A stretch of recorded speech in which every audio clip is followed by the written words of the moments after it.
Color TV. Color TV machiegni pacho. Ma e odwa.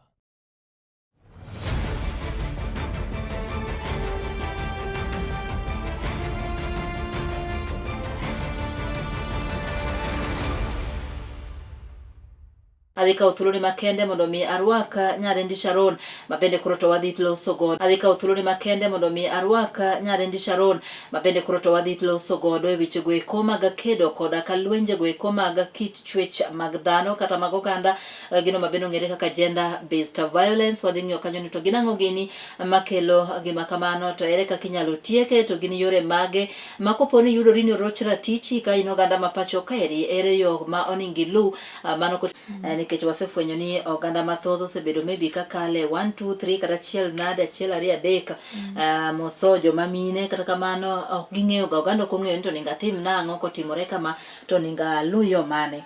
Omiyo kan yie mondo mi bi e wang' jowi marwa mar Color TV amor kendo arwaki kendo ang'eyo kanyo ni joneno bende koro to orwaki. Mana mapiyo piyo kawachako mokwongo maybe iwacho na kanyo ni imbe ine committee ero mochung'ne weche go mag gender. Yes. Meaning kanye ma ukedo ne raticha jogo eko mopogore opogore pacho kaeri. Maybe kinyalo mana lero ne oganda jokanyana mondo mi ging'e ni to gender based violence en ang'o? Gender based violence en gigo ma challenges ma ng'ato nyalo pitia nikech en dhako kata en miyo. Mane gima wawacho wadendo kikisungu ni gender based violence. Yes. En yo ma ng'ato mai ratiro ni nikech in ng'ama miyo kata in ng'ama dichuo. Yes. Iwinjo kanyo ni gender based violence en yo minyalo mai godo ratichi, nyiso ni ng'ato timo ni gimoro depending on your gender, in ng'ama chalo nade, in dichuo, in ng'ama dhako, momiyo gima kamano timore ni. Yes. Kamano. Ang'adi kile wacho wach moro. Kwang'iyo matut, gender based violence sebet kirocho, but okasebet kang'iyo. Yes. Koro kwa wacho emotional violence, gin gik moko kaka ng'ato sandi e yo moko ma silent. Yes. Example, idak gi ng'ate ot, to amua ni ok owuo kodi. Ing'e ni gini dhi thagi, gini thago wi matin, nikech koro iparori ni to ng'ani ang'o miyo ok owuo koda. Koro ing'e ni donji bedo gi paro moko matut, ma samoro inya yudo kata ka jok moko amua kata negore. Yes. Yes. Iyudo ka jok moko dhi e gik moko miluongo ni depression. Nikech ng'ato timo ni gimoro, ndiyo ok ogoyi, lakini timbe motimo ni miyo ibedo gi paro moko mang'eny. Yes. Bende do yie na mondo mi adonj ne ng'ama kamano? Do to onge clear law mawacho ni nyalo donjo ne ng'ama violate emotionally. Yes. Thoth king'iyo chike ma wantiere godo Kenya, gi focus mainly on sexual violence to gi physical violence. Yes. Gimomiyo penji kamano because iparo na para there was some times back I think around Kwang'iyo data kaka wacho, data wacho ni over 50,000 e higa ka higa jok mamine kadho through gender based violence. Over 50,000. Yes. To namba ni odhi komedore pile ka pile. Yes. Ma iwacho ni kwang'iyo jogo mag UN wacho ni every hour nitie 10 women ma go through gender based violence. Yes. Yes. But gimadwa ni be mondo wang'e kaka jopiny, en ni gender based violence mana kaka ne wachake cha. Ok en gima timre ne jok mamine kende. Nitie joma chuo be ma go through gender based violence. Yes. To based on that, nitie gimoro mane wiyo wil poka alero ni. Yes. En ni dwe mar auchiel ni wa celebrate en mental health awareness mag jo ine ko zoere kaka gini obiro mokelo this gap makoro chuo feel mana ni gin tindo wegi oko. Apa ni gimomiyo wachopo kae. Ing'e ni kwang'iyo ndalo machon joma mine ne bedo violated sana. Yes. Joma mine ne bedo violated sana. Koro joma mine no biro momakore. Yes. Mobet together, makoro gi fight for their own rights. Makoro kata jok machuo. Yes. Odong chien. But sani wa encourage joma chio ni kik udong chien.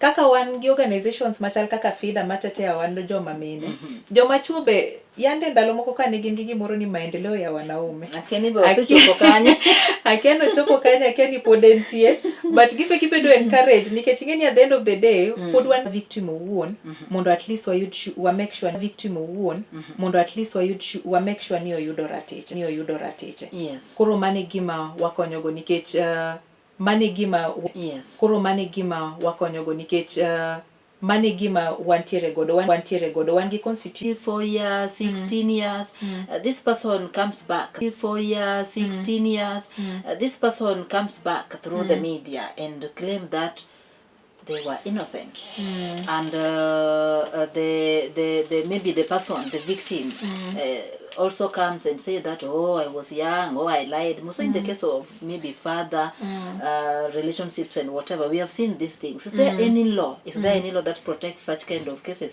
For example, I'm a child, something happened when I was young and then now I'm a grown up, maybe nimeambiwa sasa gimakoro nyakitime nikoro nyaka koro to maybe doge court dhi withdraw case and all this tido ka samoro ngano suspend kata mana 20 years e jela ni samoro case ma oko timo ere kaka law ere kaka udil ki law ki chik e pacho kaeri ere kaka udil gi cases aina mano koro it's a bit complicated nikech mondo ngato dhi e jela matwe tiende ni case osewinje court ma judgment osewuok yes ma dengeni kawaida wa encourage ji mondo kik riambi yes emomiyo sasa mi dhi e court ni dwa golo evidence yes itingo muma ka in ja Islam timi Quran yes titingo mondo iwach ni gimoro amora midhi wache mbele doho en adier yes koro kochopo kama ngato nosedhi mowuo e court ma ngama no dhi wuoye wachne no court oseneno ni ngani ne nigi makosa motwe yes kochopo kanyo to koro onge gima court nyalo timo ne ngani okay giminyalo time en mana ni